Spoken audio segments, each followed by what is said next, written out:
Cotagem em desenho técnico, NBR 10126. Conceito: representação gráfica no desenho da característica do elemento através de linhas, símbolos, notas e valor numérico numa unidade de medida. Então, a cota é uma representação gráfica da unidade de medida daquela dimensão do objeto, utilizando-se linhas, símbolos, notas e o valor numérico.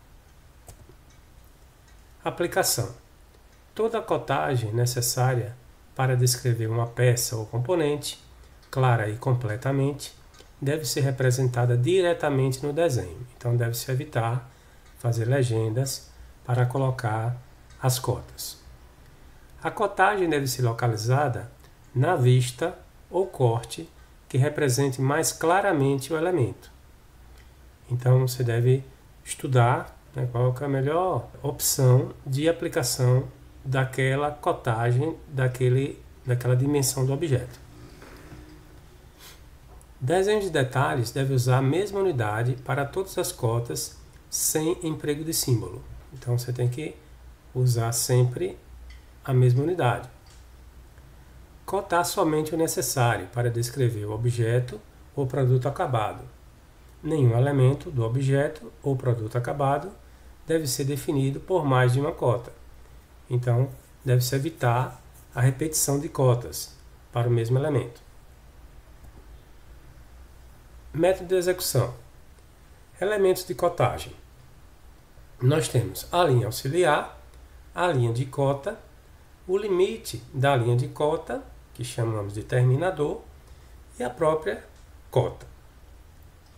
Aí está uma figura mostrando os elementos de cotagem.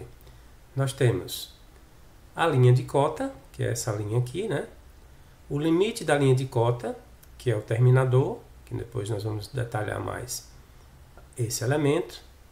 Temos a própria cota, que é o valor, né, do dimensionamento, né, da dimensão, e a linha auxiliar, que delimita o início e o fim da cota, né, vindo do elemento. Tá? Então, ele facilita a interpretação, porque ele descreve de onde a cota está iniciando e até onde a cota está terminando. Linha auxiliar deve ser prolongada ligeiramente além da respectiva linha de cota. Um pequeno espaço deve ser deixado entre a linha de contorno e a linha auxiliar. Então, vou voltar para o desenho anterior. Então, essa linha auxiliar ela deve passar um pouquinho aqui do terminador. Está vendo que aqui está o terminador, né, a setinha.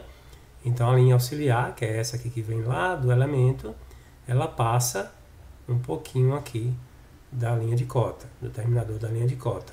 E ela deve estar afastada do contorno do objeto. Então, ela não deve tocar o contorno do objeto. Tem que ter um espaçozinho entre a face, né, a aresta do objeto e o início da linha auxiliar.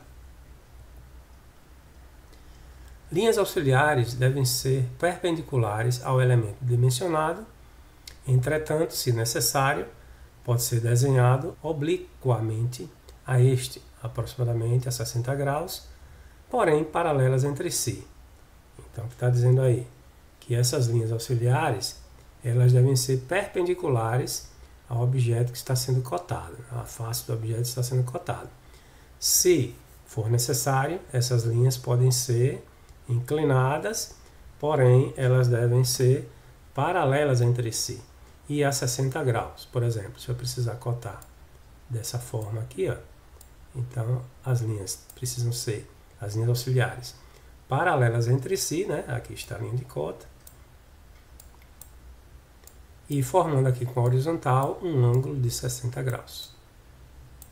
A construção da interseção de linhas auxiliares deve ser feita com um prolongamento desta, além do ponto de interseção. Tem uma figura na página seguinte mostrando isso. A construção da interseção de linhas auxiliares deve ser feita com o prolongamento desta, além do ponto de interseção. Então, aqui foram colocadas duas linhas auxiliares, formando a interseção, para que fosse possível encontrar esse ponto, onde iniciaria uma cota. Então, se for necessário fazer esse recurso, então essas duas linhas auxiliares elas devem passar do ponto de interseção, né? Tem que ter um prolongamento além do ponto de interseção. Linhas auxiliares e cota, sempre que possível, não devem cruzar com outras linhas. Então deve-se evitar cruzar as linhas de cota e as linhas auxiliares com outras linhas do objeto. A linha de cota não deve ser interrompida, mesmo que o elemento o seja. Então aqui nessa figura eu tenho um elemento que foi interrompido, ou seja, esse elemento é muito maior do que o que está sendo desenhado aqui, e ele foi interrompido através dessa simbologia aqui de quebra. Porém, a linha de cota ela não deve ser interrompida. A linha de cota ela deve ser contínua, mesmo que o objeto seja interrompido. O cruzamento das linhas de cota e auxiliares devem ser evitados.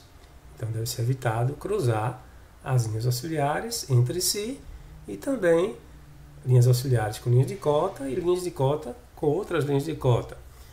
Porém, se isso ocorrer, as linhas não devem ser interrompidas no ponto de cruzamento. Então, no caso aqui, aqui tem duas linhas auxiliares tendo uma interseção, né, sofrendo uma interseção. Então, nesse cruzamento, não deve haver interrupção, elas devem ser contínuas. A linha de centro e a linha de contorno não devem ser usadas como linhas de cota, porém podem ser usadas como linha auxiliar. A linha de centro, quando usada como linha auxiliar, deve continuar como linha de centro até a linha de contorno do objeto. Então, o que quer dizer isso aí? Então, por exemplo, aqui eu tenho uma circunferência, aqui eu tenho a cota do diâmetro da circunferência, então foi feita uma linha de cota para isso.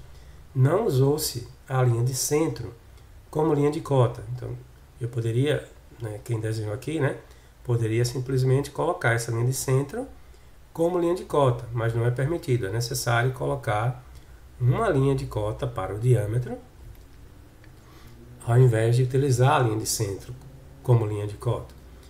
E o parágrafo está dizendo que as linhas de centro podem ser usadas como linha auxiliar, ou seja, essa linha de centro ela está indo até passar o limite do contorno do objeto como linha de centro, e a partir do limite do objeto passou a ser linha auxiliar, tanto aqui nesse ponto como nesse ponto de cá, nessa outra cota de cá. Limite da linha de cota. A indicação dos limites da linha de cota é feita por meio de setas ou traços oblíquos. Então nós temos aqui a linha de cota, o terminador da linha de cota, o limite da linha de cota, sendo feito por seta ou por um traço oblíquo. Tá? As indicações são especificadas como segue. A seta é desenhada com linhas curtas, formando ângulos de 15 graus com a horizontal. A seta pode ser aberta, no caso dessa primeira opção aqui, ou fechada, preenchida, como é o caso dessa segunda opção. O traço oblíquo é desenhado com uma linha curta, e inclinada a 45 graus com a horizontal. A indicação dos limites da linha de cota deve ter o mesmo tamanho no mesmo desenho, então deve-se evitar mudar o tamanho dos terminadores. Então, se eu comecei com a seta de um determinado tamanho, então todo o desenho eu tenho que manter esse mesmo tamanho para as setas. A mesma coisa com relação ao traço oblíquo. O traço oblíquo deve permanecer com um tamanho similar em todo o desenho. Somente uma forma de indicação dos limites de linha de cota deve ser usada no mesmo desenho. Entretanto, quando o espaço for muito pequeno, outra forma de indicação de limites pode ser utilizada. Então, aí está dizendo que você deve dar preferência a usar ou somente traços oblíquos ou somente setas. Somente setas abertas ou somente setas preenchidas. Tá? Entretanto, a norma abre uma exceção. Quando o espaço for muito pequeno, você pode lançar mão de outra indicação do limite. Quando houver espaço disponível, as setas de limitação da linha de cota devem ser representadas entre os limites da linha de cota. Quando o espaço for limitado, as setas de limitação da linha de cota podem ser apresentadas externamente no prolongamento da linha de cota, desenhado com esta finalidade. Então vamos ver a seguir.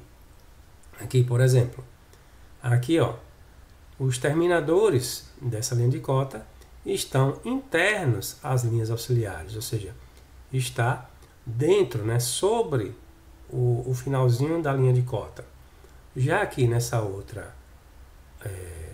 outro exemplo acima, o terminador está do lado externo da linha auxiliar dessa linha de cota, tá, sobre o prolongamento da linha de cota que está sendo referenciada, nesse caso. Aqui acima também, o terminador está do lado externo da linha auxiliar, né, sobre o prolongamento da linha de cota.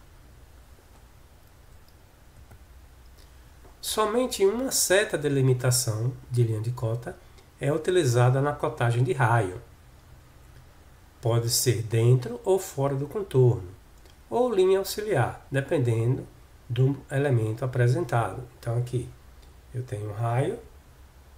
Então aqui ó, a seta está interna à curva, né, do raio. Tá?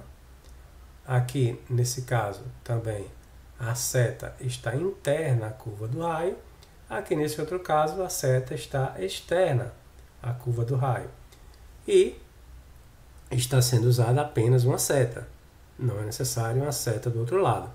As duas setas são utilizadas no dimensionamento do diâmetro.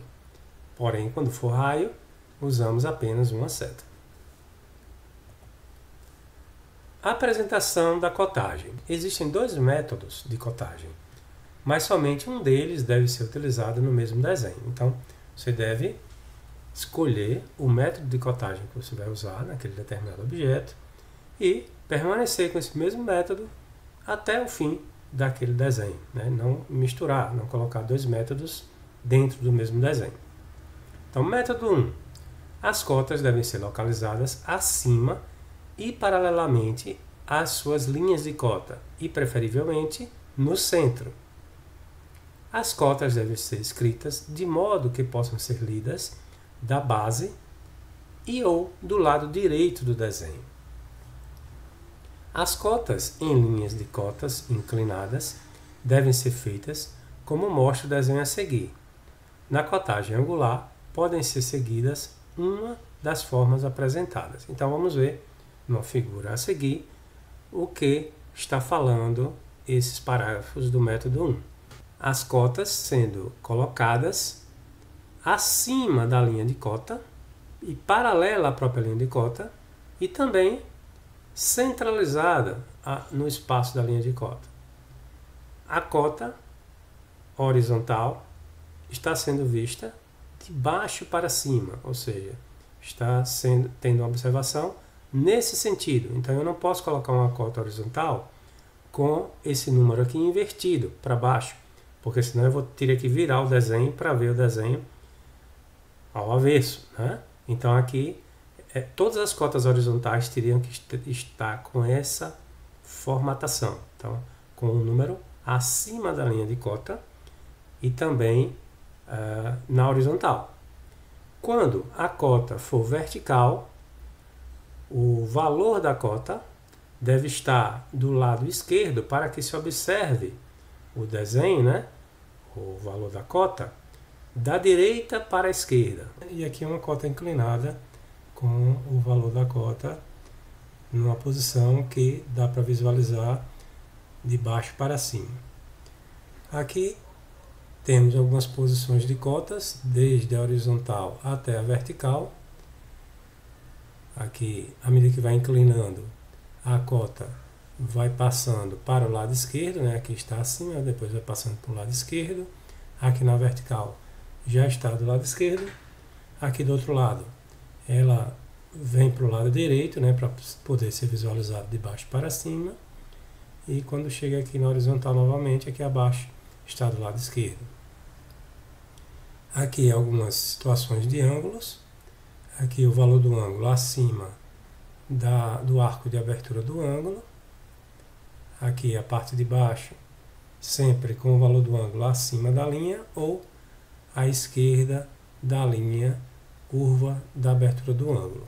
Aqui do lado esquerdo, né, do desenho, nós temos o valor do ângulo do lado direito da curva para poder se visualizar de baixo para cima.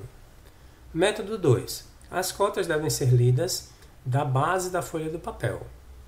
As linhas de cotas devem ser interrompidas, preferivelmente no meio, para a inscrição da cota. Na cotagem angular, podem ser seguidas uma das formas apresentadas. Aqui no método 2, nós temos o valor da cota horizontal centralizado e no meio da linha, interrompendo a linha. Então, a linha da cota é interrompida para a colocação do valor. Note que no método 2, todos os valores ficam na horizontal, independente se a linha da cota está na horizontal ou na vertical. Sempre o valor da cota fica na horizontal e interrompendo a linha da cota.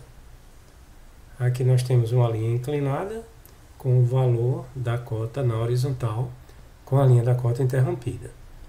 Aqui algumas situações de ângulos, com o valor do ângulo no meio da linha, tendo essa linha, o traço interrompido, para a colocação do número do valor do ângulo, né, do grau do ângulo. Então, independente da posição do ângulo, o texto, né, do valor do ângulo estará sempre na horizontal. Cotagem em cadeia. Deve ser utilizada somente quando o possível acúmulo de tolerâncias não comprometer a necessidade funcional das partes. Em construção civil, nós usamos bastante esse método de cotagem em cadeia, ou cotagem simples. Então, uma cota vem sempre após a outra. Então, eu tenho a primeira cota e logo a seguida, no mesmo alinhamento, tenho a segunda cota, a terceira cota. Então, as cotas elas estão sempre alinhadas. Às vezes é necessário colocar cotas paralelas, né? Uma cota geral paralela, né? Mas você dá preferência na cotagem alinhada, contínua, em continuidade, né? Ou em cadeia. Aqui a cotagem horizontal e aqui a cotagem vertical. Note que aqui está sendo utilizado o método 1, né? O valor está acima da linha de cota, né? E quando a cota está na vertical, o valor está à sua esquerda, paralela à linha de cota. Okay? Existe a cotagem por elemento de referência. Esse método de cotagem é usado onde o número de cotas da mesma direção se relacionar a um elemento de referência. Pode ser cotagem em paralelo ou cotagem aditiva. Cotagem em paralelo é a localização de várias cotas simples, paralelas umas às outras e espaçadas suficientemente para escrever a cota. Então, nós temos aqui a cotagem desse elemento menor, né? Aí, em paralelo, a cotagem do elemento médio, mas vindo do mesmo ponto de início que foi a primeira cota, né? Então, sempre aqui está a referência, né? O elemento de referência é essa linha auxiliar. E, por último, a cotagem do elemento maior. Então, todas em paralelo, né? E vindas de um elemento de referência. Cotagem aditiva é uma simplificação da cotagem em paralelo e pode ser utilizada onde há limitação de espaço e não haja problema de interpretação. Esse tipo de cotagem, você não coloca a linha de cota, você coloca só as linhas auxiliares e coloca os valores, né, tendo o ponto de referência o ponto zero, né, e você vai adicionando a partir do zero os valores, colocando os valores na linha auxiliar. Então aqui tem 150, aqui do zero até aqui tem 420 e do zero até aqui tem 640. Então não se coloca, no caso aqui, a linha de cota, né? Cotagem aditiva em duas direções. Então aqui eu tenho uma chapa metálica, né, com alguns furos. onde eu tenho aqui o elemento de referência, o 0, e aqui as cotas aditivas. Aqui na horizontal eu tenho 8, depois 22, 35, 52 e 60, vindo todos desse elemento de referência, né? E aqui na vertical eu tenho 8, 15, 23, 30, 38 e 46, vindo todos em referência ao 0. Tá? E aí, no cruzamento da cotagem horizontal com a cotagem vertical, eu encontro o centro desses furos, né, da chapa. E aqui estão os diâmetros, né, dos furos com o tipo de cotagem, né, pelo método 1 e a cotagem simples. Tá, aqui eu tenho um furo de 4 milímetros, de 3 milímetros, 6 milímetros. Cotagem por coordenadas. Então, parecido com aquele método anterior, somente não são colocadas as linhas de cota. Então, é colocado numerações de referência, né? O furo 1, o furo 2, 3, 4, 5, 6, 7. E aqui uma tabela mostrando as coordenadas, né, de cada furo, do centro de cada furo. E também o diâmetro. Então aqui eu tenho o furo número 1, tem coordenadas 8, 8 e o diâmetro de 4. Então, se eu pegar aqui da referência do 0, né, eu vou ter 8 nesse sentido, 8 nesse sentido, eu vou encontrar o centro desse primeiro furo. E aqui está dizendo que o diâmetro desse furo 1 é de 4 milímetros, né, considerando que seja em milímetros. O furo 2, eu tenho coordenadas 8 na horizontal, em x, né? E 38 em y. E um diâmetro de 4. Então, 8 em x. Aqui eu tenho 38 em y. Acho o centro de 2. E coloco o furo com um diâmetro de 4 milímetros. Então, é possível também fazer esse tipo de cotagem. É mais trabalhoso interpretar, porque você tem que estar analisando sempre uma tabela ao lado. Cotagem combinada. Cotagem simples, cotagem aditiva e cotagem por elemento de referência podem ser combinadas no mesmo desenho. Então eu posso colocar os tipos de cotagem no mesmo desenho, né? Ela sendo simples, ela sendo em cadeia, aditiva ou por elemento de referência. Então aqui eu tenho uma cotagem em cadeia, né? 16 e 18, aqui uma cotagem simples. Aqui também uma cotagem em cadeia, aqui essas aqui estão por elemento de referência. Indicações especiais. Então, como é que nós representamos a cotagem de cordas, arcos, ângulos e raios?